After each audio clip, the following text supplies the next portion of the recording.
Missouri is ramping up efforts to seize China-owned properties in the U.S. The state is seeking help from the Trump administration to collect a $25 billion court judgment tied to the COVID pandemic. It's one that Beijing refused to recognize. According to Missouri's Attorney General on Wednesday, the state is asking the U.S. State Department to let Beijing know that it plans to pursue Chinese-owned assets. Her office is putting together a list of targets, focusing on properties entirely or partially owned by the Chinese regime on American soil. Missouri's lawsuit accuses China of hoarding personal protective equipment, including masks, medical gowns, and gloves during the early stages of COVID-19. This hoarding caused widespread harm to Americans, including deaths.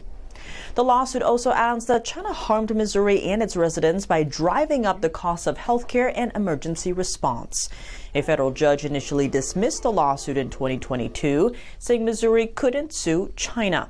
But an appeals court later revived one part of the case, the allegation that Beijing hoarded protective equipment.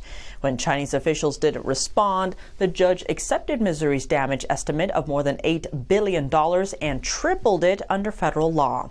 He then added nearly 4% interest, bringing the total to roughly $25 billion. China's Foreign Affairs Ministry says its actions during the pandemic aren't subject to U.S. law and that it does not recognize the ruling. Another state has successfully sued China over COVID-19. In May, Mississippi won its $200 billion lawsuit. And now the big question is how the state plans to collect the money.